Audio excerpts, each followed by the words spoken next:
What's going on, Cowboys Nation? Welcome back to another episode of StarChasers Girls Talk Ball. Thank you guys so much for joining us this evening. As always, you guys know it's your girl Craven Cowboys, and always I have my girl Star in the building with me. How you doing tonight, sis? What's up? What's up, everybody? Glad to be here for another episode of StarChasers Girls Talk Ball.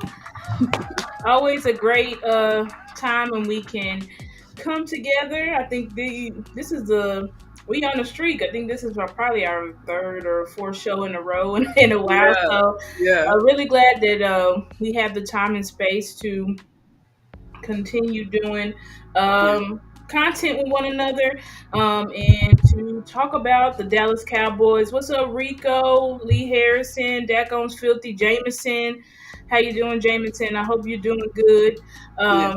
Yeah, but y'all know when y'all come in, please like the video. Please like the video. Please share the content.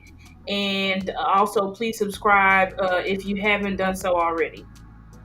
Yeah, like Star was saying, make sure you do all three, and maybe even that fourth one if you're feeling a little bit nice tonight. Donate to our cash apps. If you're feeling Right, donate. Please help us.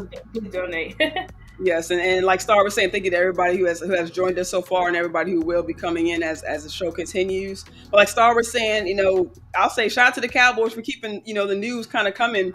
I think last off season, I think around this time, I believe the only, I'm not gonna say the only spark we had, but one of the few sparks we had was Jerry, quote unquote, saying all in, right, and then pretty much from there to OTAs and the draft, we really didn't see a lot of action. So it's of course we know because new coaches are coming in, new scheme, new philosophies, kind of coming together. Guys who have worked together before and guys who haven't necessarily worked together before, but who maybe have worked with Shadi or Coach Eberflus, who's coming in being the DC. Of course, we know Shadi being the head coach and bringing some of his guys on that he's worked with in the past. And if you guys have seen, once again, the second Friday night in a row, it was announced that Clayton Adams, coming over from the Arizona Cardinals. Mm-hmm. So offensive line coach over there has been hired as the offensive coordinator. I believe offensive coordinator is it offensive coordinator / offensive line coach, or are they still looking for offensive line coach to kind of take in? Yeah, I believe at this time that they're still looking for an offensive line coach. That's what I think, because they just announced him as the offensive coordinator. Yeah. So right now it looks like the main positions that still need to be filled would be the offensive line coach, the wide receivers coach. Although we hired an assistant. But we have an assistant O-line coach too, who something Chin Young, who was here with us last year. So that's right. So we still need a offensive line coach. We need a wide receivers coach, and I'm trying to see if I'm missing. And I believe they just filled the assistant D-line coach, and I believe we all also needed a running backs coach, but they also filled that over the weekend as well. Right, they filled the running backs coach. I think they probably may get. Usually, we have an assistant secondary coach, so maybe they'll bring in an assistant secondary coach as well. Because I know we lost ours. I think last year was Clay Matthews, but I'm assuming that we haven't really heard names like Clay Matthews, Mike Solari, Jeff Blasco, Scott McCurley. I think all of those guys are gone. You know what I'm saying? I would have felt like at this time, if they were going to be retained, they would have already been announced. So those just what you're saying. Also, we got also guys like sorry, since I mean cut you off. But also guys like Coach Ganina, Coach Greg Ellis, who I was wondering if he would return this season, because I really liked how he kind of coached up. Relationship with some of those guys. So I mean, those positions have been filled. What I'm doing right now is bringing up my Twitter page. I kind of bookmarked some of Todd Archer's tweets, just some of the newer coaches that they brought in, just so that way you guys can get a look at. Let me see if I can share my screen just quickly. Okay. Twitter.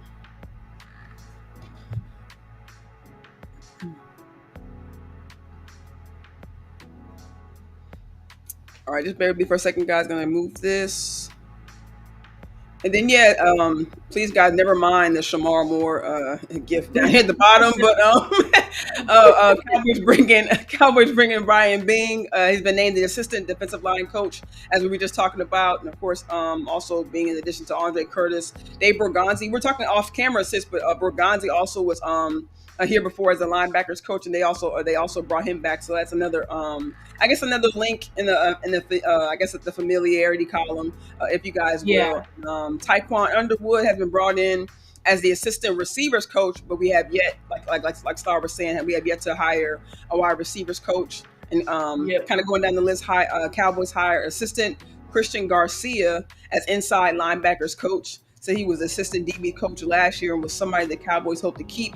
Their opportunity was better in Arizona. So this is interesting. Actually, I'm playing it really in my head right now in real time. Him being an assistant in Arizona, that's another link. I don't know if he worked that closely with Clayton Adams, but I wonder just how closely those guys work together as well over there with the Cardinals. Yeah, I think it's saying he's leaving. He left. This Christian Garcia guy, he left to go to the Cardinals. Oh, to the Cardinals. Yeah, he left to go to the Cardinals. So he was on our staff this past season, but the Okay. Cardinals now are picking him up because I think he was assistant something. Now they actually made him like the actual like inside linebackers coach. So, Yeah. but what's up? What's up, Angie? Glad to see you, Angie. Good, Glad to see Angie. everybody in the chat. Really happy to see y'all. But yeah, so if we go to something unique about Clayton Adams is, and we're talking about identity, because one of the key things that Brian Schottenheimer said was that he wanted to establish a new culture, right? But Yeah. I think I saw somebody and they were like, yeah, Jason Garrett said that same thing, and someone was talking about, I forgot who it was, but about how the culture is established, right? Because basically you want to be able to establish championship winning culture. You want to be able to establish that. What's up, Jay Money? I haven't seen Jay Money in a while. What's up? What's up, Dave Money? And also shout out to Dave B Boy, who kind of snuck in here, and Ty Church. Right, JV B Boy Ty. What's up, guys? Really glad to see y'all. Give everybody some claps. Glad to have y'all in the chat tonight. But yeah, so we talk about wanting to establish an identity, and people look at Brian Schottenheimer, and I know when he was initially hired, there were the puppet memes going around. A lot of people, Jerry said that thing about deference and all that type of stuff. So Right. a lot of people automatically are like, okay, well, this is just another guy's going to be controlled. This is a safe pick and things like that. But then when we see how Brian is solidifying his staff, it is giving you clues on what he's going to bring to the table, right? And what he's trying to establish here. Because, for the past, ever since Kellen started calling plays, so that was in 2019, since 2019, the Cowboys lost their identity. If you look through all of our best years as a football team, from the 70s to the 90s to the times Romo's best year 2014, Dak's rookie year 2016, 2018. When you look at all those years, right, we had a running identity, right? We knew that that's what who we were, right? But then once the league went to a quote unquote passing league, and that's why I played y'all that clip last week. If y'all want to go back and look at that show, when I showed the clip from Andrew Whitworth, when he was talking about how, the league has changed. You know what I'm saying? Like, it used to be a passing league, but now you see all of these teams. You look at the teams that were in the Final Four. You look at the teams that are now going, in the Super Bowl, obviously the Eagles and the Chiefs. And these are teams, the Chiefs is more of a balanced team, right? But the Eagles is a running football team. And that is something that you need in today's NFL landscape in order to be efficient. But you see, the Dallas Cowboys, what were we doing? We were still in that passing league mindset. And because of that, I think it really hurt us, especially in games, in those big moment games against very dominant teams. Because a lot of teams started putting a cap on our offense when they realize, okay, we're tired of the explosive plays, so we're just going to drop 7 or 8 in the coverage. We're not going to blitz that because we know that's a mistake. So we're just going to drop 7 or 8 in the coverage and make Dak throw tight window throws all game long. And even though our quarterback can do that, he adapted. He's one of the best to throw on tight window throws. You don't want your quarterback to continuously be throwing tight window throws because the tighter the windows, the more the chance of what picks. You know what I'm saying? Picks, drive. Disasters can happen with that. And so what we see with Clayton Adams is this is a guy who, for so long, we've been talking about getting. And what's up, the Angry Cowboys fan? Give a shout out to the Angry Cowboys fan. Yes, facts. What's up, Angry Cowboys fan? And D Block as well. D Block 88. What's good, fam? Definitely well known around it. Glad to see y'all, you guys. You know that the Angry Cowboys fan, great, phenomenal content creator. You guys go check out his channel. He does great content work, so shout out to him. And he also does a podcast with Sports Junkie, which we did probably like a few months ago. We did a show with them, so y'all go check them out and subscribe. But when you look at somebody like Clayton Adams, we've been trying to, as the Dallas Cowboys, say, can we get some creative run schemes? Like, where is our run schemes? Since Kellen came, we didn't have no run. We don't have a scheme, you know what I'm saying? Or a scheme where we feel like it's really creative and effective, like you see teams like the 49ers and the Lions and even the Chiefs or the Ravens. Like, you see all of the Dolphins. I mean, they're not really a run-heavy team, but we see a lot of the Dolphins side of the ball. Exactly. So you see all of these teams with these creative running schemes, and it's like, where is our creativity? And so now you have a guy who is a power run guy, pairing him with Shoddy, who's also a power run. So basically what Shoddy did is say, I need to go and get a young, innovative specialist to come in and be my offensive coordinator so that he can really hone in and teach these concepts that they need to be taught. Because unfortunately, I don't believe under Solari or Blasco or any of these guys, they really got Brian Schottenheimer's vision. I think if they did, they'd still be here. You know what I'm saying? So that's something that's very exciting about Clay. And I think I went through his numbers and stuff last week, but this is a guy who's had top 5 rushing attack. Mm-hmm. James Conner, 2 back-to-back 1,000-yard seasons. Average. I think. Sorry, I'm gonna cut you off. But no. I talked long enough. No, you good. I think today on DLS, the podcast DLS All Sports. All City Dallas. That today on Clarence Hill was talking about the Cardinals average about 4.5, I think, yards per carry, and that was outside of Kyler Murray. Like a lot of people are talking about, well, Kyler Murray's over there, he's part of their run scheme. That's that. And if they're like you mentioned James Conner, but even he mentioned outside of Kyler Murray, they were still, James Conner was still doing this thing. And even I believe a Trey Benson, I think the rookie, he didn't have an explosive season, maybe like a Bucky Irving, but he definitely was able to kind of come behind James Conner and really just kind of show a little bit of his explosiveness and his ability at the line to be able to kind of go through some of those lanes. Exactly. And so, and one key thing about, because there's kind of been a debate. What's up, Lou? Shout out to Lou. Lou's another. We got a lot of people in the chat, but shout out to Lou. He's another great Dallas Cowboys content creator. You guys, please go check him out. Please. He does great breakdowns, offensive line.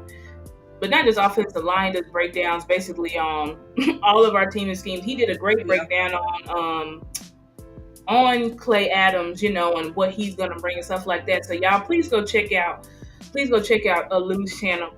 And D Block said, do y'all think we're gonna get a running back in the first round? I think if Genty is there, we will.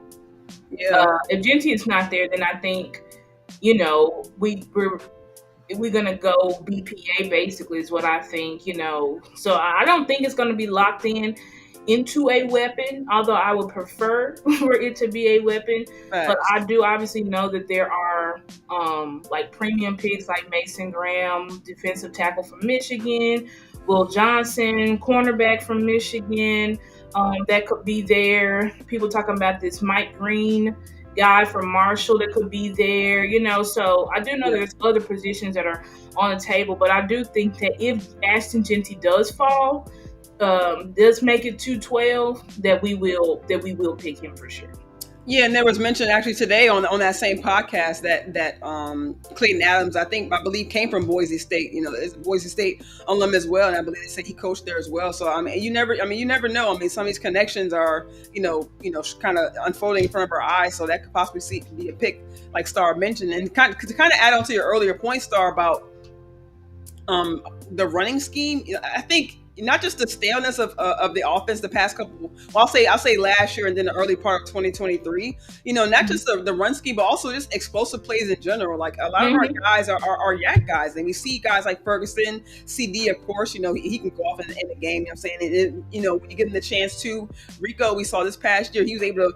I think he averaged 4.6 yards per carry. I'm not sure for the entire season, but I think he averaged above 4 yards per carry. You know what I'm saying? Back back in a couple of years, TP, he was definitely explosive running back. So I think if we just kind of get our guys involved, even I'll even give a little bit of credit to Schoonmaker. He's not necessarily a yak guy, but his confidence definitely came about this past year, and just some of the big catches that he's made. You know what I'm saying? I think if we just kind of use some of our guys' ability, in the Cowboys' best interest, you'd be able to get, a lot more explosive plays. Like, I mean, even Turpin, I'm saying, we know he's an explosive player in his own right, but just kind of putting him in these, in the right situations, kind of, we talk about kind of scheming guys open, that's kind of the part that kind of goes into not just having an efficient run, not having an efficient run game, but also having an efficient passing game as well. Because, like you mentioned earlier, with the tight window throws that caused a lot of interceptions. I'm gonna have some clips coming up from the 2023 season from the Rams game after the bye week. When they say they're kind of stealing plays from around the league,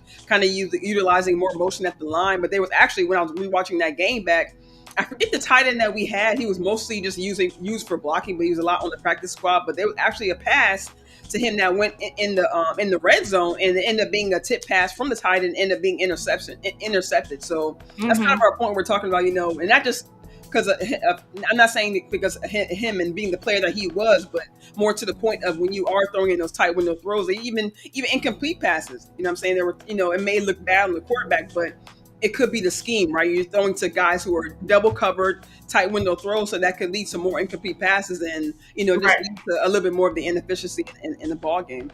Absolutely, and if your quarterback is making a lot of tight window throws, it does correlate to him having what they call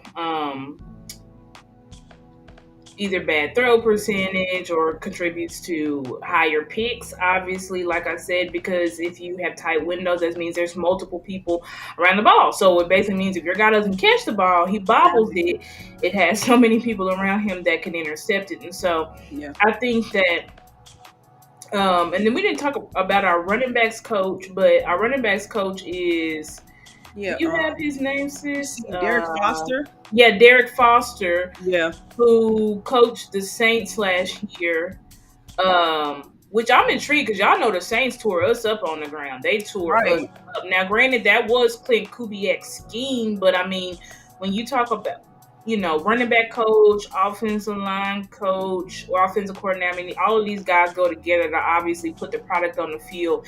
And I do think that obviously Kamara was looking like he might have turned back time a little bit. And then, he was a part of Austin Eckler's best years. I think there was several years in a row, Austin Eckler led the league in touchdowns, I think, or something like that. So I believe so. So this is a guy that clearly, I don't know, sister, you have, I probably could bring it up, some clips of the running back coach. Let me go through. Okay. Yeah, while she's bringing that up, make sure you guys, like we said earlier, hit the like button, hit the share button. Make sure you do all three. You guys, entering and just kind of shouting out, the guys who kind of snuck in here. Let me see. Actually, no, it's the same. Yeah, everybody. Let me see. Rico says too much GT talk. A hater gonna move up and snatch. Yes, I mean, you never know. I mean, a lot of teams. I'm not sure of the exact order of teams that are ahead of us. But I think the Raiders, the Saints. I'm not sure if a lot of the teams ahead of us, would actually need a running back. But with Genty being the type of player that he is, like being the best player available, you never know who can make that move. What's up, Spender? Well, Spender P. Vela as of now. Spender Poppy, is that Poppy? Right. Yeah. Sorry, guys. I realized that my I was supposed to be hardwired in, but I just realized I'm like I've been streaming on my Wi-Fi, so I was trying to see if I could switch it, but maybe I just won't worry about it. It looks like it's not tripping out. But Yeah. if we go to, let me see if I can pull up the likes. What am I looking for? I'm sorry, guys. I'm trying to pull it up.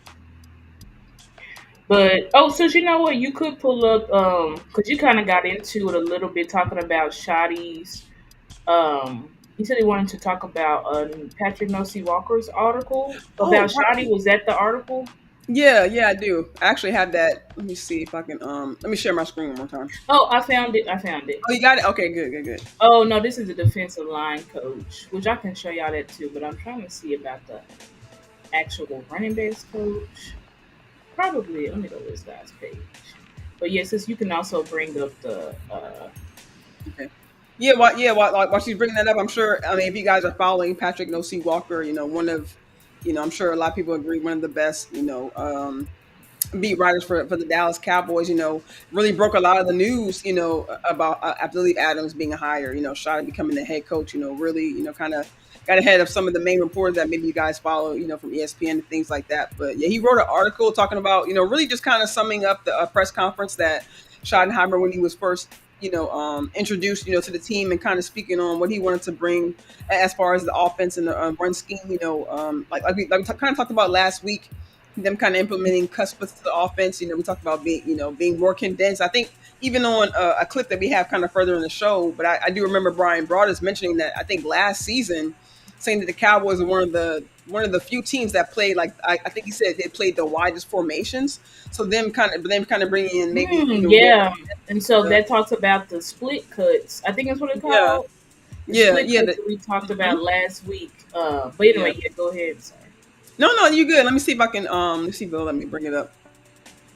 Because yeah, it's on DallasCowboys.com. So make sure make sure you guys if you just happen to not be following Patrick O.C. Walker, the article is on DallasCowboys.com. But make sure you guys still give him a follow because, like I said, he definitely brings a lot of the news. But like I said, he kind of sums up the press conference. But one thing I want to talk about in specificity is that he mentioned the Cowboys playing, with tempo, and that's kind of thing we were kind of dying for. At least I'll say for me, kind of speaking for me as a really a fan of the game in general, but as a fan of the Cowboys, just seeing kind of how the offense kind of got stale, really throughout the whole season. But I'll even say out the gate, week one, just kind of think, really at the top of my mind right now. When we came out and faced the Browns, we know that they were a tough defense. I think, like McCarthy kind of stated in some of his pressers that they kind of planned for them, because of course they were the first team they were playing out of training camp, so they did a lot of planning for that particular game. But them coming out with tempo, I think in the first drive, we saw them move right down the field, and we do see that with Cowboys offense.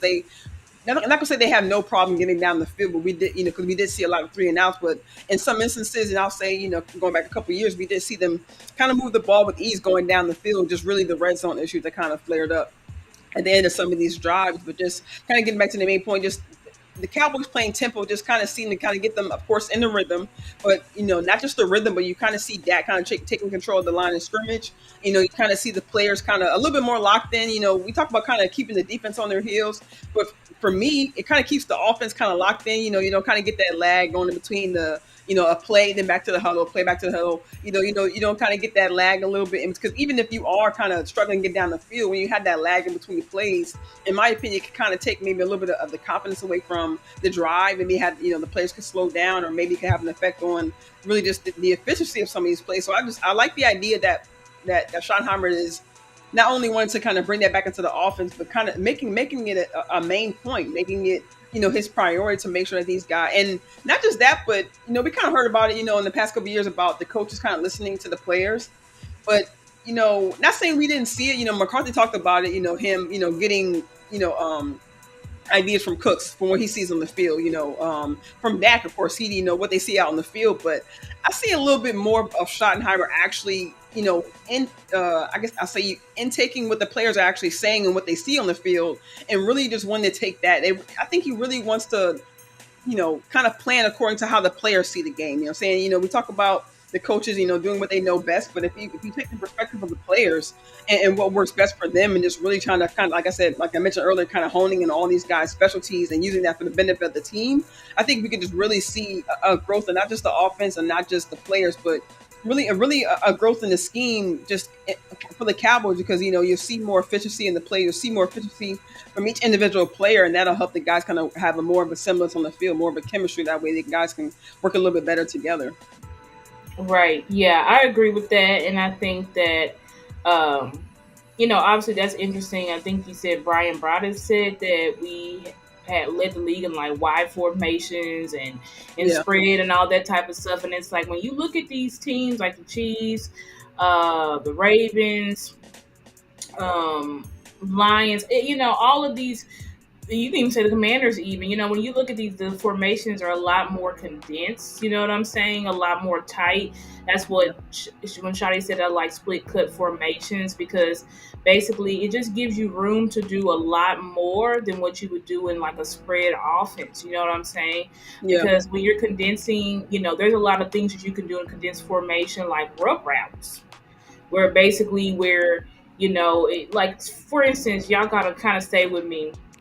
I'm gonna have to start trying to like break down concepts to y'all, but like if you look at something like a mesh concept, where a mesh concept is where you got basically sometimes you'll have like a drag route, then you'll have a dig route, and then you'll have like a corner, or you'll have like a curl or something like that. But these are all routes where they're all so close together that you can confuse the defense and knock the defense off of their spot, knock the defense from easily being able to cover you. Same thing in a tight formation that's like a bunch formation. You know what I'm saying? You could easily confuse the defense, especially when they're in, whether they're in man, whether they're in zone. There's a lot of things, because there's a lot of contact that you can make with the defense. When you have players like that on islands, they're only affecting the man that's in front of them. But when you have so many players, that cause the defense to be like, okay, now there's a player crossing here, so I'm following this player. Now there's a player coming behind me. You know what I'm saying? It's a lot of ways. And then Shadi talked about that. He talked about the tempo. The reason why tempo is so good, because tempo keeps the defense in a certain personnel, right? And so you can continue, right? You can continue to push that tempo, keep them fatigued, keep them in the same personnel, where you can continue to run your plays on them, because they're not able to adjust.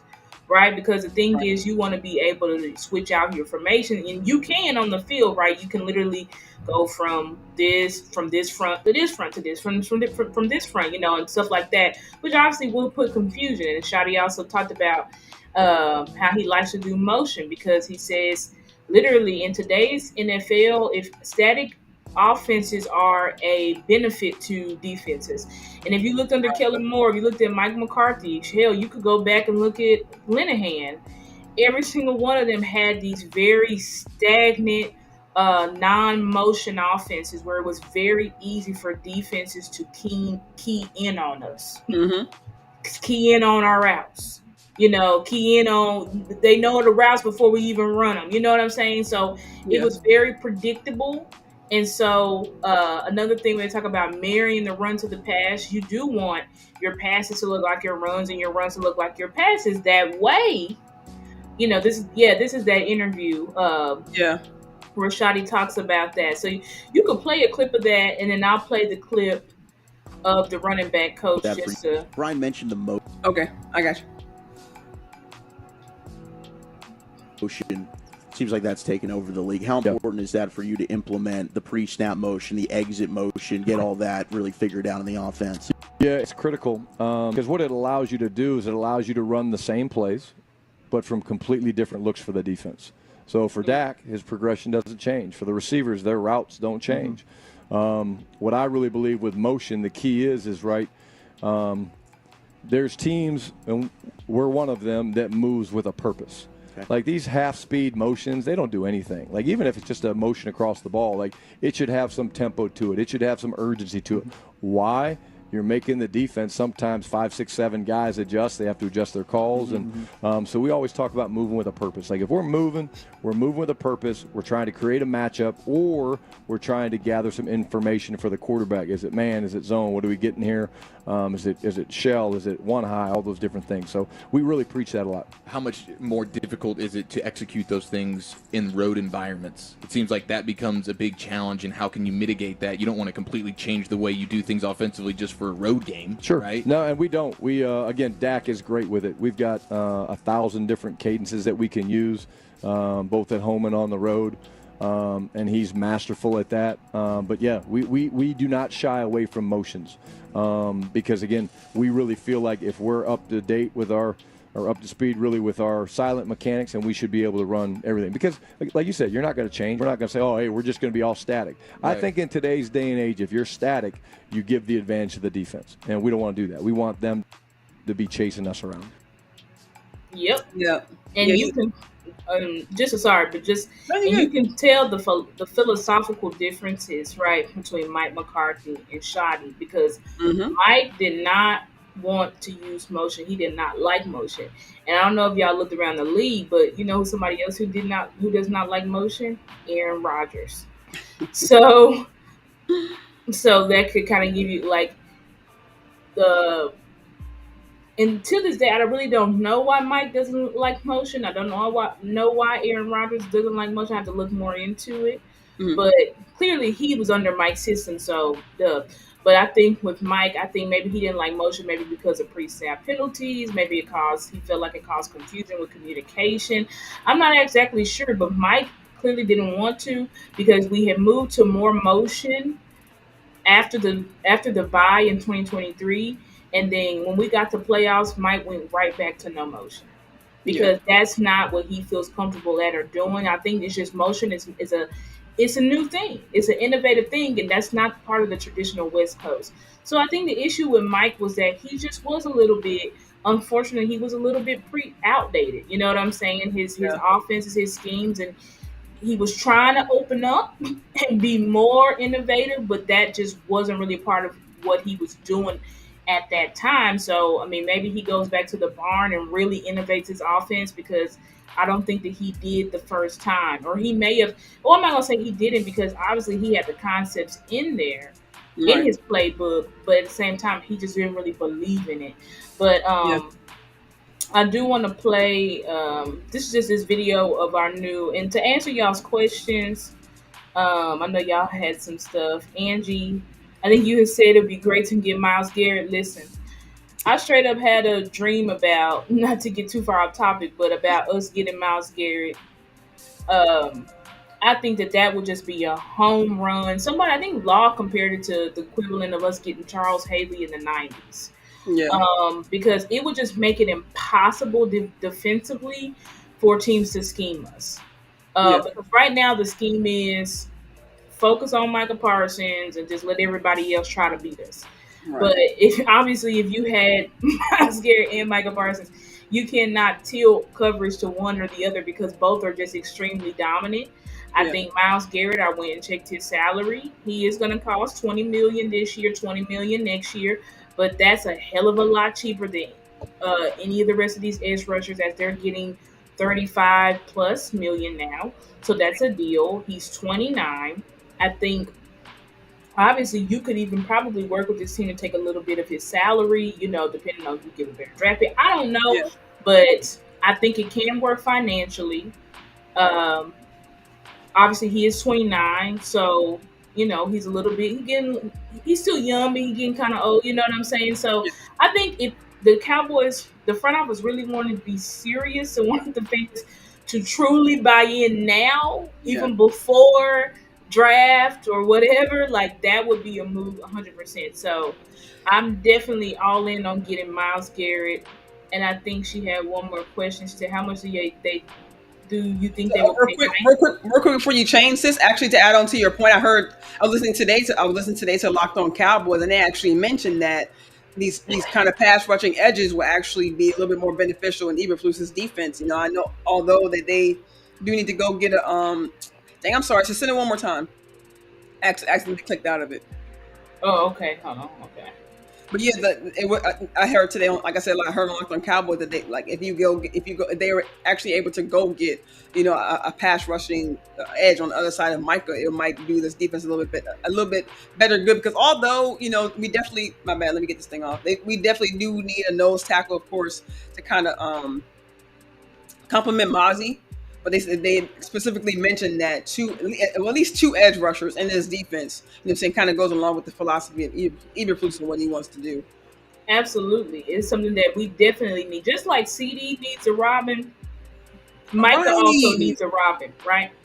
When you have a dominant player such as CD and Micah, you've got to pair them with someone else that may not be as dominant as them, but is close to it, right? Yeah. So that teams can't easily key in on your best players. But if you don't have anybody else on the field that's a real threat, then that's what's going to happen. So I definitely think that Myles Garrett, Defensive Player of the Year last year, I guess 2 years ago. So Defensive Player of the Year for the 2023 season, 29, Texas boy, went to school right up the street in Arlington. Mm-hmm.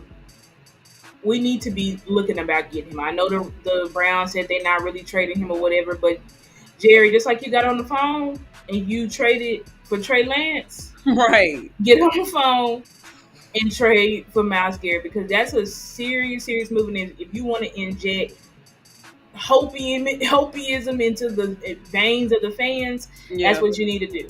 And I know people will say, that's not realistic, blah, blah, blah. But I already told you it is realistic. I already told you it can be done. Cap-wise, everything, it can be done. Right. So I think, the Cowboys, they don't make a ton of moves in free agency. So if you said you want to make that but one they said they want to make changes, right? They said, this is what Steven been saying. He said, you can keep doing the same thing, expecting different results. You can't keep doing it. So they said they want to make some changes. This would be a way. Yeah. This would be a way. You can do this, Steven. I believe in you. I believe in you, Steven and Jerry. This is a trade that you can make happen if you want to really get serious. But anyway, we'll see because it's like if we don't get them, teams like they already talking about possibly the Commanders could get them.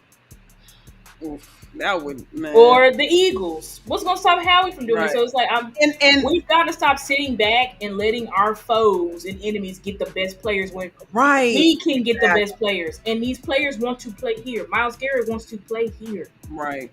And to your point, like you said, so what's to stop even the Saints? I just seen a report a report a couple of days ago talking about Chase Young, one of them. They ain't got no money. That's what the Saints. Oh, they don't have money. Okay, I thought maybe they had. Saints some money. Ain't got no deal.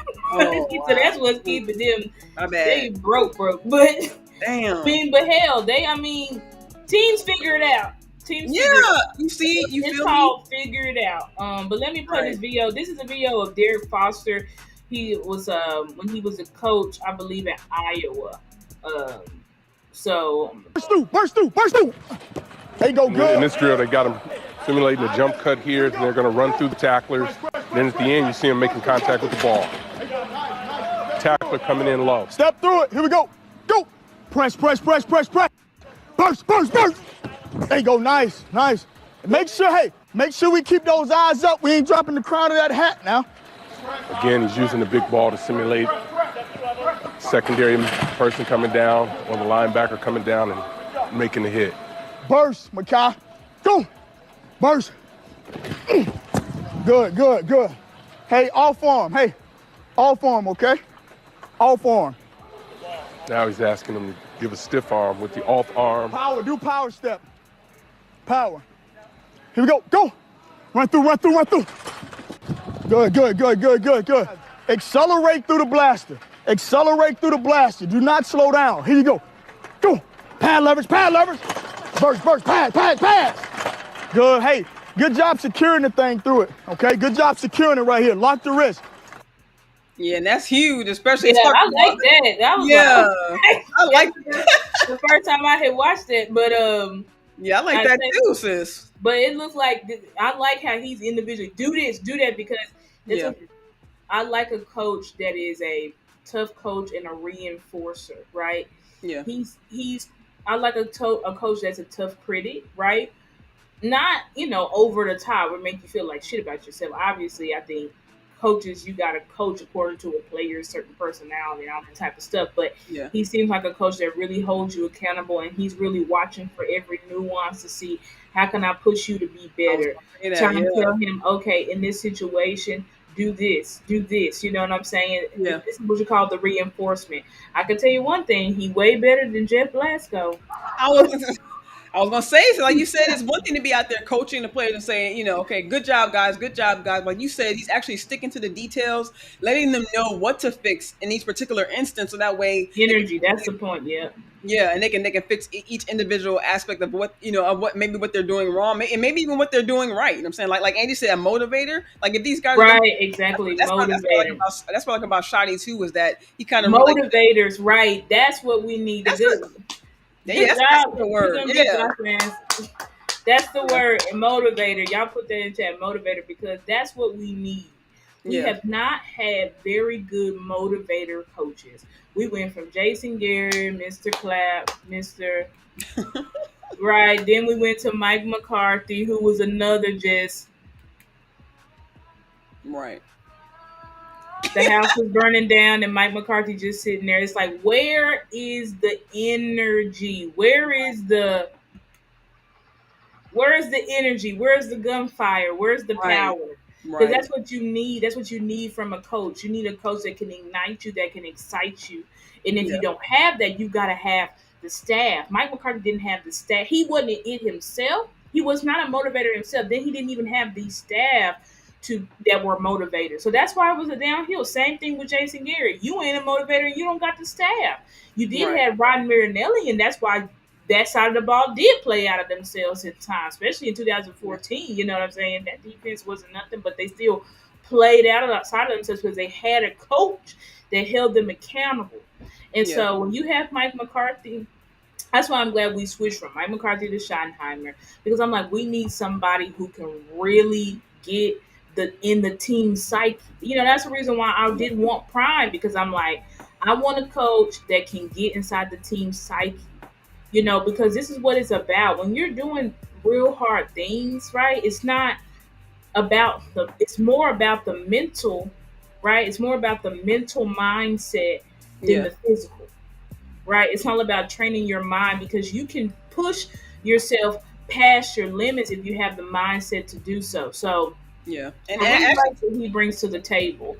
And you can keep talking, sis. I'll bring up the clip as well of our new assistant defensive line coach as well. Okay. But you can, I was just going to add on to your point, because even I don't know if you guys watched I believe the Josina clip. I think she was on 105.3 talking about, you know, she's on Radio Row, and she was kind of talking about, you know, what was going on with the Cowboys and kind of like what was going on in the background of the head coaching hiring position.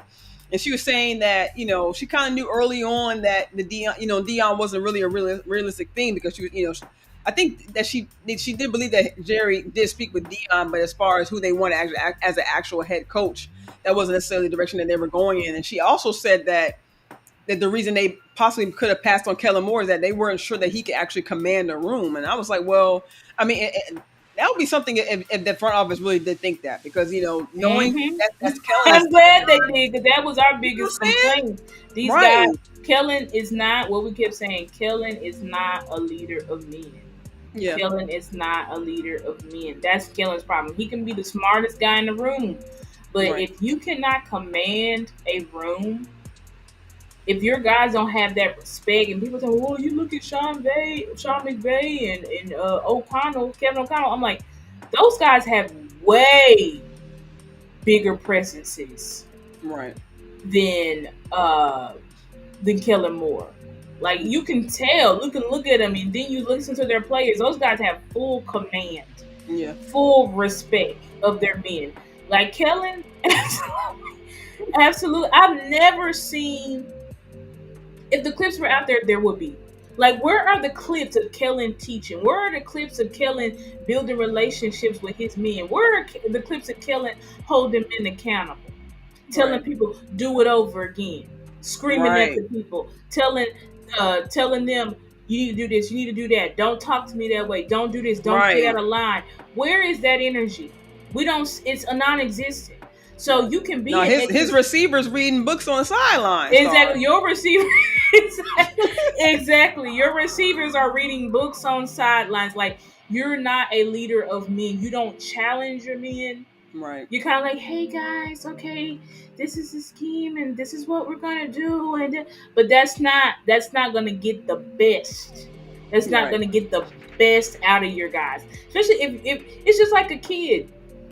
If a kid kids test you, right, because they're trying to see, like, do you have a backbone or not? Mm-hmm. And that's exactly what's up, Chris? What's up, Sports Junkie? We were just talking about you a while ago, Sports Junkie. That's another content creator. Y'all check him out.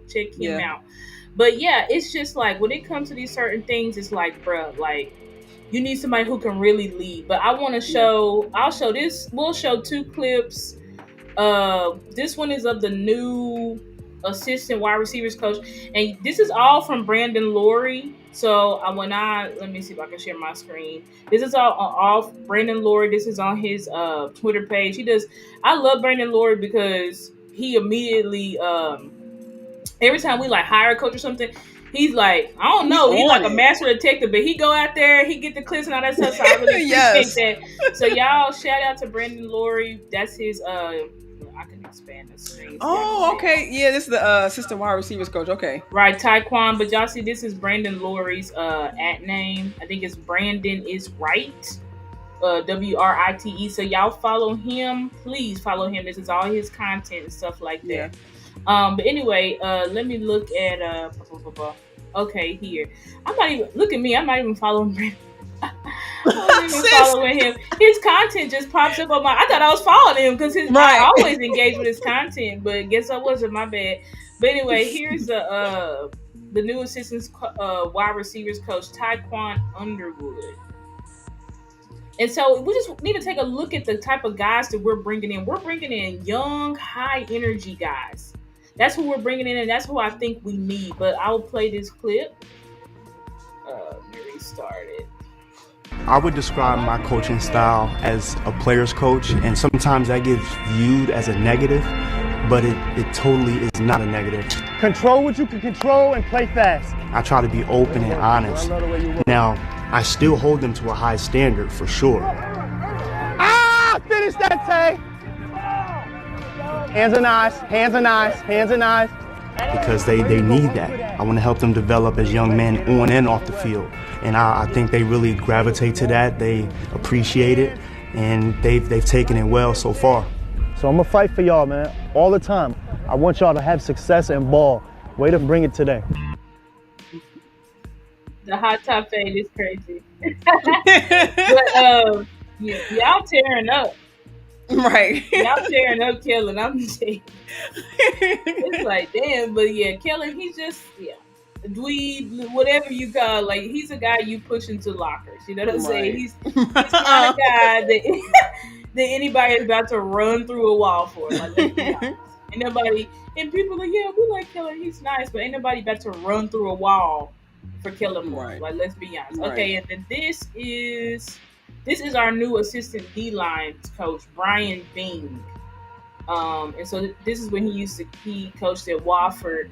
But y'all remember last year he was with the Bears. So this is another Eberflus guy. But this one, it's only 33 seconds. So I'll share this clip and then. And shout out to the Lunatic who snuck in here, Dwayne Morris as well. Yeah, shout out to the Lunatic. How you doing? I haven't seen you in a while. Yeah. So I like how Thanks all for sharing. Doing to be motivators. Exactly, Angie. These are good motivators, and I feel like that's what we need. Yeah. We need energy. We need high energy. Yeah. And the youth too, sis. We talked about this last year. We talked about this last year. Right. We talked about it last week. We did. Yeah. We talked about it, about how it seems to be a youth movement in Dallas, right? They're like, let's get, because that's what it is. We need these young, innovative, high energy coaches, right, to push these guys to play beyond themselves, right? You got to be able to bring it out of your players, and we just haven't had those leaders on staff. Even people loved Al Harris. You know what I'm saying? I loved Al Harris. Obviously, did a phenomenal job with the cornerbacks, but I still didn't see it. I didn't see a motivator from Al Harris. Like, I felt everybody on our staff was just very like even kill energy, like Mike McCarthy almost, just very even kill. Yeah. What was you gonna say, sis? No, I was gonna say I seen it from Harris. Like when if his guys made a play like on the sideline during the game. Like I would say his came kind of like when he's seen his guys kind of flourish, right? When he's seen his guys kind of expand exactly. But when you know what I'm saying, right? Like to your point, like before, like motivating guys. Like not saying he didn't. Like you said, kind of seeing that energy kind of come from Harris. Yeah, I would definitely say it came more so after his guys, made plays and things like that. But yeah, I love the point that you're making, Star. Like not just the youth, but like the energy that these guys are bringing. Like you mentioned, it'd be one thing, and not just talking about McCarthy bringing in his friends or his guys as coaches, but we didn't see this from McCurley. We didn't see this from right, like, exactly. You know like, what I'm saying? So from McCurley, from Blasco, I like that these men are men of color as well. You know what I'm saying? Like I just feel like this is the energy that we need. Like, can you imagine McCurley trying to coach Overshown? Like, it's just not saying he couldn't, but just that energy that Overshown brings in every freaking play, Star. So to be able to have a coach to be able to match it, we talk about find somebody to match your match your energy. You know what I'm saying?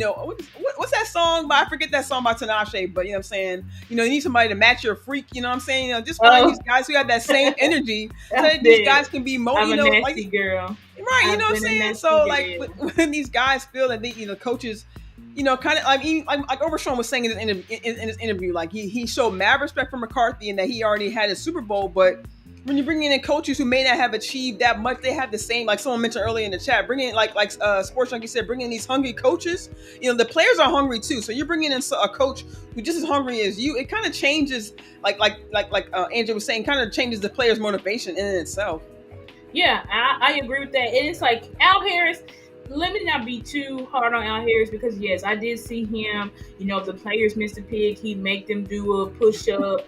If he push-ups if you missed a pick, and if you did good, I did see him, on the sideline, beating up his guys and stuff like that. Yeah. But at the same time, I feel like you needed more, and I did feel like Mike McCarthy put Al Harris in that assistant coach position to kind of be that driving force because he knew that he wasn't, and right. I just feel like Al Harris never, to me, met the standard, unfortunately, that I feel like he should have met. You know what I'm saying? Yeah. Now, granted, it was a weird year. Everybody was on one-year deals. I'm sure that had a lot to do with it. But yeah. I think that, as an assistant head coach, I did not see that mark or energy on the team. You know what I'm saying? I just didn't see that from Al. Personally, not saying that obviously he's a good coach, but I think at the end of the day you needed more, and I think he's a hell of a position coach, but I don't know if he would have been the best. Because some people were mad that like we should have interviewed him for head coach, but I'm like, I don't know if that would have been the best option for him and for us, to be honest. But here's this clip. This is the new assistant defensive line coach, Brian Bean. Am I tearing off with my hand? All right, some main D-line fundamentals that we look for here at Wofford College is the get off. Hey, do you have a great first step? Second one is a strike. Can you play with violent, physical, hands, nice heavy strike every single time you make contact with someone? Gaining ground, my feet on contact. Are you gaining ground every single time when you're engaged with a blocker? Then the next part would be the shed. Am I ripping off a block? Am I tearing off with my hands? Then the last part is the finish. The ball is the program. Got to go get the ball, whether it's a sack, TFL, or just a normal tackle. All right, some main. So that's just him going over the fundamentals and but yeah, that's just him going over the fundamentals, what we look for, right? And I like what he said because even though I don't think him and White Cotton, who was our actual defensive line coach who we pulled from the Jets, he said the same thing. Like we're looking for violence. You know what I'm saying? Like violence. You know what I'm saying? Because that's what it is in the trenches. Violence. You know what I'm saying? And when people say winning the line of scrimmage, that means violence. That means I'm dominating you. That's what it means when it says they're not winning or they are winning the line of scrimmage. It means they're dominating you. And that's what you need in the trenches because it's physical. You know what I'm saying? That how you block for somebody? You got to put your hands on somebody. You got to move him out the way. Right. If you're a defensive player, you got to put your hands on somebody and you got to move him out the way. You got to block shed him. You got to do what you got to do to get to the quarterback, like he said, and attack. So I do like these younger energy coaches. I do like that, everybody, like White Cotton is not an Eberflus guy. So I do like that because, yes, Eberflus is bringing a lot of his men, but I like how it's just not nepotism everywhere. You know what I'm saying? Like, so far, Shoddy, there's really not any, like his offensive coordinator, they don't have really a connection. Maybe they have a connection like behind the scenes we don't know about, but it's not like they were at the same stop together. You know what I'm saying? Yeah. So I like this Shoddy. It's like, I don't want to just hire my buddies. I want to hire, he said, I don't want to just hire my buddies. I want to hire the best. You know what I'm saying? Yes. And I feel like that's what we need. Somebody who, I feel like deserves a gunshot. But you don't want to just hire your buddy. You need to hire the best. Now, if your buddy is the best, then hire your buddy. Okay. But not just hiring your friends. That was an issue with Mike McCarthy as well. Some of your coordinators was good, or some of your assistants was good, but a lot of them was bad, Mike. And they weren't doing their jobs. And you weren't holding them accountable. And you really just had them here because they was your buddies. You know what I'm saying? You grew up together. I don't know. Y'all was in Pittsburgh. I don't know. But as a coach, you got to say, I need to get the absolute best out of my guys. And how can I do that? You know what I'm saying? I get it. Yeah. You want to put your friends on. You want to help them get back in the league. But you got to ask yourself, is that the best? And it's like, if you're going to be a guy that hires your buddies, then you got to be a tougher head coach. Right. And Mike wasn't that. Mike was just an over delegator. Oh, this is your job. Do it. You know what I'm saying? He wasn't really in control like he should have. You know what I'm saying? But anyway, I definitely agree with that. I mean, we kind of talked about with the players, seeing them being as undisciplined. They said they weren't prepared for the playoff game. We see for a couple years in a row now that they seem, they get a lot of penalties in that regard. So, maybe he didn't, like you said, he didn't kind of show the same kind of holding these guys accountable as far as on the coaching staff too. Like maybe they're doing certain things wrong, or maybe McCarthy, like you said, he's kind of delegating, what these guys should be doing on their own. So he doesn't have time. I mean, and that's just being one person, even although you are the head coach, you can't, you have time to do everybody else's job. That's why you delegate to these guys, but if they're not doing, what they're supposed to be doing. Their job, right. That's your job, right? Then it falls apart, Exactly. Like, what's up, $100,000? $100,000. But yeah, it's like when you come to a situation like Jeff Blasco, he wasn't doing his job. Scott McCurley, he wasn't doing his job. So you can give your guys a shot, but when you see they're not doing their job, you get rid of them. You don't just keep them here because those are your guys. That's what I didn't like about Mike McCarthy. It's like, okay, you give your guys a shot, but when they're bad, you get rid of them. You don't just keep them here, especially if you're not going to put in the resources to train them or to make them better. But let me see. Trying to see if there's anything else we did talk about. Yeah, actually, before we do, Gotti, I did have some clips from 2023. Oh, those clips. Sorry, you want to play the clips? I was going to say before then. Somebody asked me about how do I feel about the Luka trade. I don't know if y'all follow me on Twitter, but I think it is a mistake. I think it is one of the biggest mistakes that has ever been made in the history of the NBA. Yeah. I think the way that they're painting Luka's character is getting out of control, and I think it's very bad and nasty. I think that you don't do what they did to Luka. You don't do backdoor deals to your star player. Right. And you don't trade your star player. Even though I respect Anthony Davis, everybody's telling me he's generational, he's amazing. I'm like, okay, I hope so.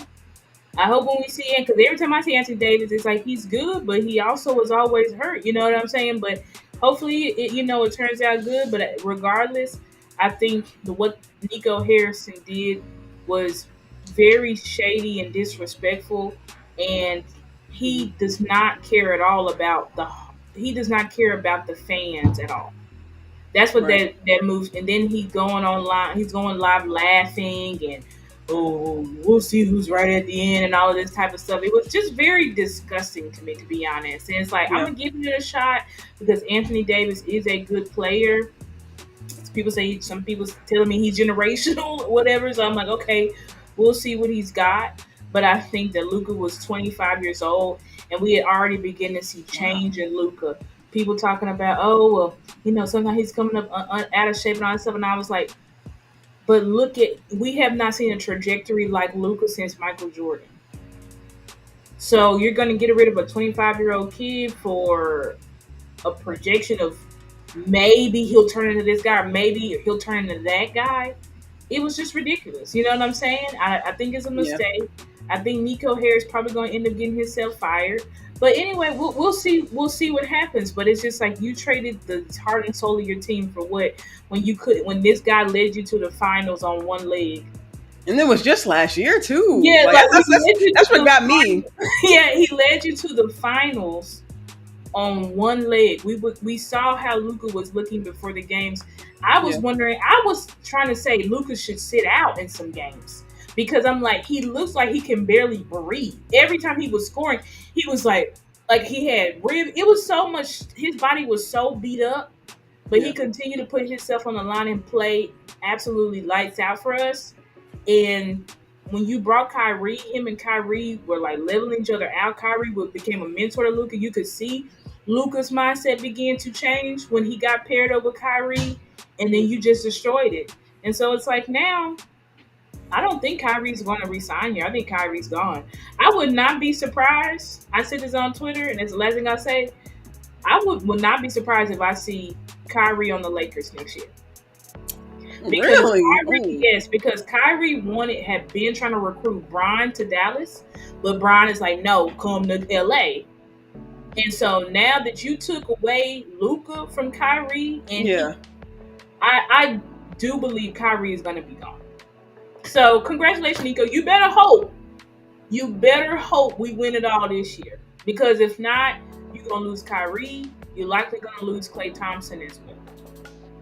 Yeah. So, but anyway, that's just my bit how I feel about that. I know this is not a Maverick show, you know what I'm saying? No, you good, because I don't really follow basketball like that, but I did see, the reaction, because just being a Cowboys fan, I follow a lot more people that are actually in the area who are fans of the Mavs, and just seeing the reaction, seeing the actual protest. We talked about, just kind of trying to just connect it for my sake. We talked about Fire Jerry, the GM, and but to see actual movement, to see fans out there in front of the stadium, you know what I'm saying? Talking about, F Nico and this and that third, laying out their jerseys, really putting on for Luka.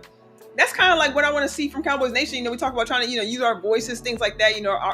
Like shout out to Boss Cowboy, who really implemented it. Your voice matters in this community, not just football, but as you see, just the sports world in general. Fans really, drive a lot of these organizations. You know what I'm saying? Like you talk about the heart, we drive these right? You know what I'm saying? So just like you mentioned, like I said, I don't know the feeling because I don't watch basketball, but just seeing. Right. But I know that what Luka means to that team, and just seeing the reaction from fans, the reaction from other players, not just other players, but other players in the league. You know what I'm saying? So it's just.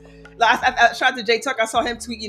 He said I thought it would have happened with Dak before Luka, and I felt that. I'm like, if something crazy would happen as far as with the Cowboys, if Jerry did something crazy like that, but just a little bit of credit to Jerry. He hasn't done anything that crazy. You know what I'm saying? Because I would have seen something like that being done by Jerry. You know what I'm saying? Yeah. Just, as we see him giving away 4th round picks and picking up not random players, but just doing random things in the off season. So it's just that was pretty crazy. So as we guys close out, I just want to show these last few clips because I just wanted to kind of give an idea of maybe what this offense can go back to. We saw in 2023 that Dak, McCarthy really just gave the keys. It was the first year, I believe, post Kellen Moore, where McCarthy was able to take over play calling and just kind of see him kind of get the keys to Dak Prescott, of course, the quarterback, and just we saw a lot of audibles at the line. Him changing from run to pass or vice versa. And I'm not gonna show the whole entire clip, but what I did want to show was just some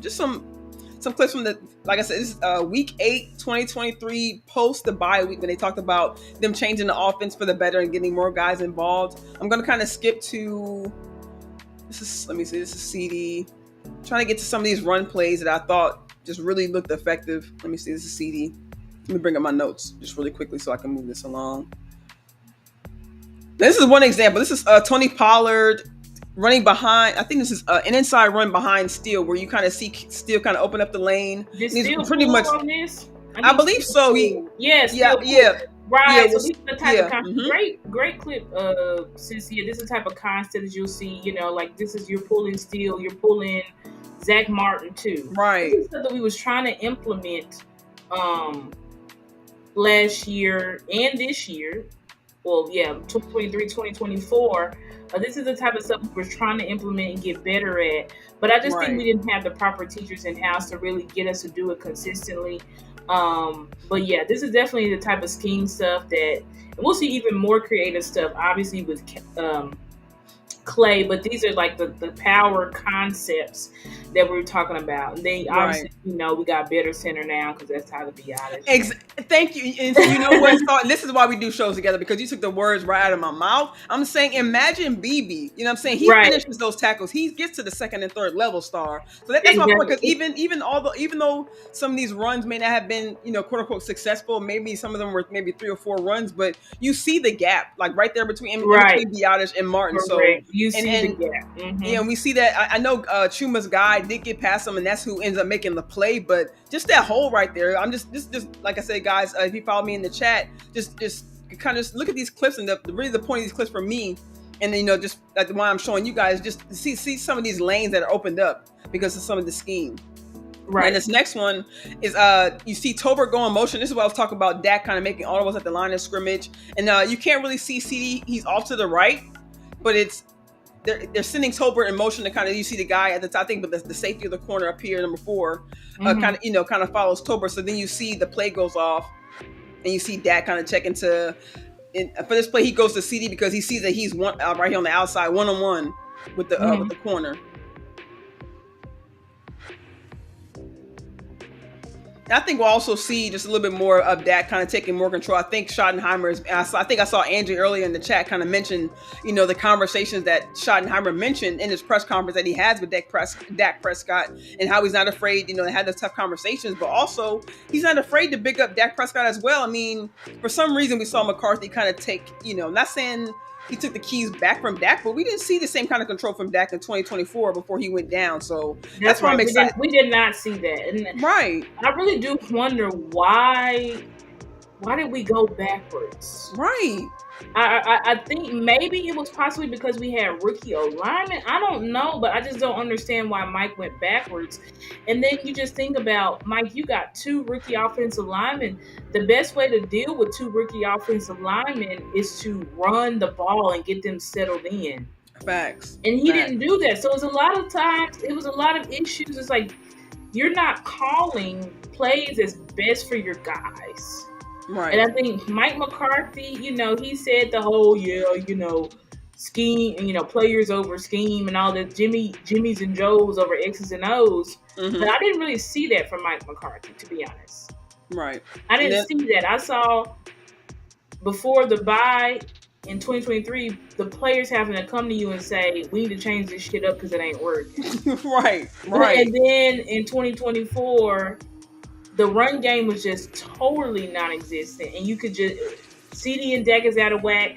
You could mitigate that by running the ball, right? But Mike McCarthy just did not believe in it and did not put the resources there to be effective all the way up until the end. And rumor is that was shoddy. But anyway, go ahead. Right. And no, on that last play, it was Rico. Schottenheimer kind of explained this in his post presser the next day after this game, but he explained that the Rams, with them having a forefront, he could kind of find ways for Dak to kind of escape through the A gap. So that was just a run by Rico through the A gap. They're using combo blocks to kind of open up some of these lanes.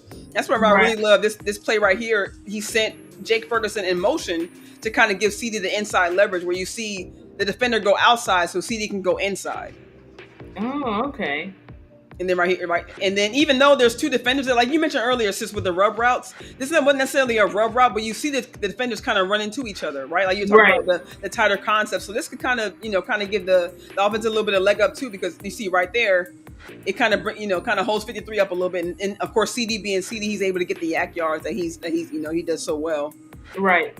And then of course another combo block. Look how far spread out we are. I just hate the concepts. We do just, and this is great, but it's just like the slants, just a lot of our offense just became predictable. That's another reason why our offense kind of took a step back. It became way too predictable in 2024. It was almost like, Mike, what were you doing in the off season? Right. You just Exactly. pissed off the whole off season because you don't know what your deal. I don't know, but it definitely did not feel like we was in year 2 of our offense at all. Right. It felt like this year was the first year's offense. Last year was like second year offense. It really is that. Right. But when you have these type formations, this is how you can do one of our runs that we're really good at, which is the pin and pull toss or the shovel toss, where our offensive linemen can just get in space and basically run at people full force. So these are some of the concepts that we will be able to see. We will be able to implement a lot more. Yeah. And this last example right here is, like I mentioned earlier, with Tolbert and his blocking. We see him go in motion. And this, I just want to show this, like I said, this is the last example. You see, first of all, Schoonmaker make his first block right here with the linebacker. And then we see Tolbert go up to the first level. And then we see Chuma come behind him. And potentially it could have been Biotish on the third level if he was able to kind of get his guy. But we see Tolbert first. Like I said, we see Schoonmaker down here at the line of scrimmage. But you see Tolbert and then Chuma. Boom makes that, then boom, Chuma makes his, and then you have Biotish up here in the third level. Yeah. So like we talked about before, just kind of summing up, like just sending, not just the receivers but the tight ends. We know the tight ends have done very well in the blocking game. We saw just from this past season, Ferguson, definitely took on a lot at the line. Schoonmaker got better with his blocking as well. But we saw with a lot, like the only reason I kind of highlight Tolbert, because Tolbert this year had a lot of penalties and whiffing on blocks. A lot of that kind of cost some plays, and of course we always know penalties are always costly, but hopefully we can kind of get back, with these, getting the receivers better in the blocking game to try to help out your offense. Right. Hopefully get a little bit more explosion, not just the run, with just the passes as well. And I thank you, sis, for sending me with the film and the chat as well. I just thought, looking back at this offense from even just a couple years removed from this offense, Schottenheimer was there, McCarthy, so it's not like when you talk about continuity, it was just a couple years ago. So I think it's very possible we see the keys go back into Dak's hands and hopefully see a little bit more efficiency on the offensive side. Yeah, I think everything is gonna flow from once we get our identity back, aka once we get our run game back, we're gonna look unstoppable. Yeah. But we've got to get our run game back. Yeah. And once we get our run game back, everything is gonna be able to flow off of that. You're gonna see wide open passes, breakaway runs. You're gonna see all of those things. Yeah. And the thing is, that's why it's good that Shotty brought in Clay Adams. You bring in, I forgot the running back coach, but you bring in Derek Foster. You bring in a Derek Foster because you're gonna bring in guys. You bring back Lunda Wells. Yes. The tight ends. Yeah, you bring back Lunda Wells because the tight ends, obviously, Schoonmaker took another step. Then you have Brevin Spanford later in the season getting confidence. Yeah. And you can only imagine what Schoonmaker, he's going to be going into year 3, so he should be in his full-grown man body.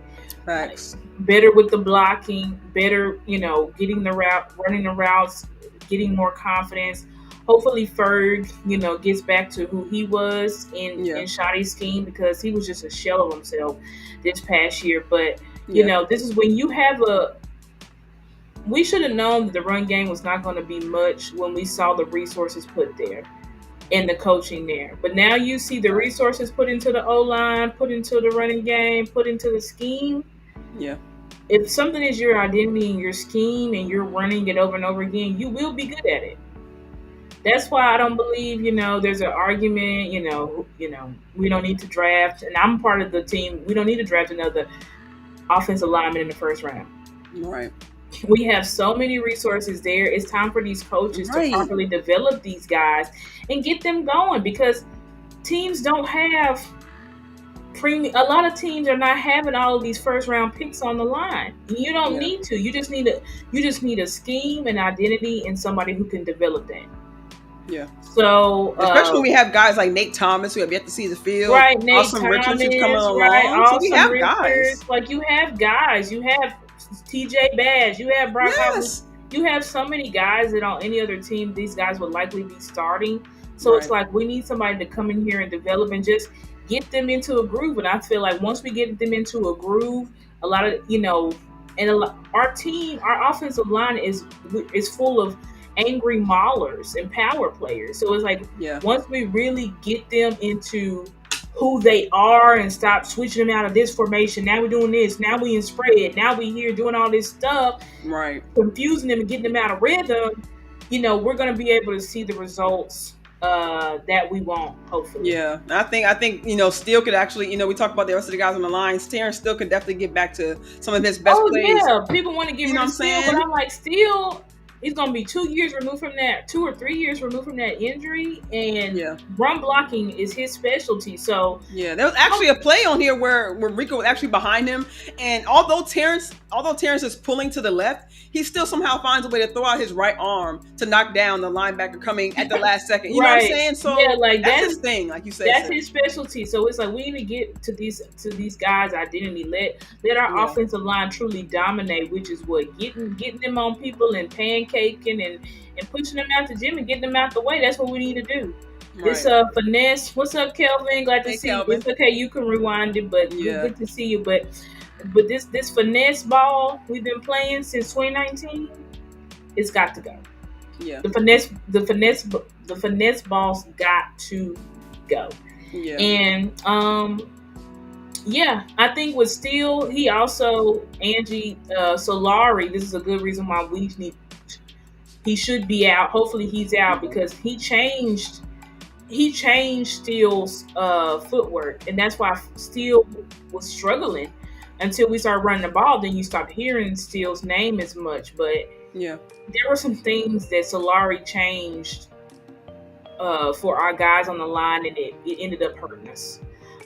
So it'll be interesting to see who's going to be our actual offensive line coach to come in here and really get these guys playing back to how they were playing, because we just have too much talent on the offensive line already. Way too much. We have way too much talent on the offensive line already than to for them to play how they've been playing. It's like with the talent, we should be a top 5 offensive line in the league every year easily, but they're not playing at that level, and it's because whenever you have a group of good players underachieving, that's coaching. Yeah. They don't have the right coaches. So hopefully we'll see. He said Mike Solari's gone. They reported that? Hopefully. I mean, they haven't reported it, but I haven't heard anything about him staying either. Like, they brought out, talking about Lunda Wells staying. I'm saying they re-signed him, so it's it's. We don't know, but hopefully once we hear who the new offensive line coach is, once they announce that, we'll know he is gone. You know what I'm saying? Yeah, they seem to really be honing in onto it. And just as a final note, I know we talked about Radio Row earlier, but even Zach Martin talked about speaking with Clayton Adams and the coaches, and just how honed in they are on kind of improving the run scheme, and just how that's really going to be their priority this season. So we talk about youth on the line. It'll be a wonder if Zach Martin decides to come back or not. But like you said, sis, with the young guys we have on the line, I think we could really, not saying start over, but having a new identity, not just for the team, but for the O-line. That's really just kind of been the backbone for the Cowboys, in the years past. But if we could just really get the youth, like you mentioned, TJ Bass possibly stepping in to the guard position, or even Nate Thomas or Austin Richards, whoever they decide to put there, youth, I think will really be able to carry this O-line forward. Yep, I agree.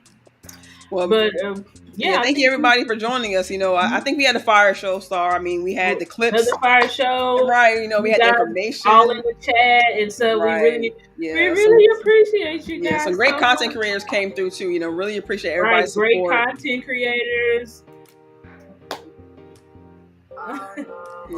Thank you guys for joining us, and hopefully catch us next week. Hopefully we'll have a little bit more news. Hopefully more coaches hired. Of course, as we know, big game this weekend. Just as a final note, please, Chiefs, do what you do. I'm saying do what y'all usually do in these situations, and take care of our division mate right quick. You know what I'm saying? But I'm definitely excited for the game. Last game, official game of the NFL season. But I'm excited. I like the teams that I don't like Philly, but I like the competition that's going to actually be in this final game. And I'm not gonna lie, Eagles, or Pigeons, I don't like calling them. Eagles. The Pigeons definitely match up well with the Chiefs this year. You know, we'll definitely see if they've come along from a couple years they ago. match up well. And something telling me Jalen Hurts gonna play lights out.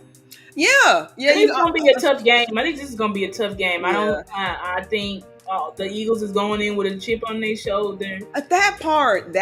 So I think it's gonna be a tough game. You know, I don't think the Chiefs will be able to loaf it. They'll be able to loaf it. For the Chiefs to win, and you know they got the Mississippi. Last time they had Miles Sanders. Now they have Saquon Barkley, who is pretty much the MVP of the league. Okay, he'll likely be Offensive Player of the Year. Yeah, for sure. MVP, the quarterbacks, but yeah. It's a different beast. And that defense is number one. Even though I think, but they were in 2022. The defense was number one and number two in the league too. So, so the defense. But the pieces they have though, like Zach Bond, you know what I'm saying Carter, they all stepping up. Zach Bond, and you got Davis, Jordan Davis, and Jalen Carter in year 2 and 3. And even Mitchell, the young corner. He's been playing lights out. So it's gonna be an interesting matchup. I do hope though that the Eagles are less Super Bowl list. Y'all got one. Y'all got enough. Y'all got one. You can say you got one, right? That's enough, right, sis? I mean, so I do hope they lose big time. Right. But we'll see how it shakes out. But anyway, thank y'all so much for rocking with us. Love you guys. Love you guys so much. Really appreciate y'all. And next week, I don't think I'm gonna be on, sis. I'm announcing now. We're probably not gonna do it next week, but at least not next Wednesday, because I do have a trial that day. But y'all know I'm a lawyer by day, so I do have a trial that day. But hopefully, do your business look like week after next, we'll be able to come back. But thank y'all so much. Really appreciate it. For sure. Thank you guys. We love you guys. Have a great night. Love you, sis. Catch you next week or catch you in a couple weeks. Good luck with the trial. And love you guys. Have a great night. Thank y'all.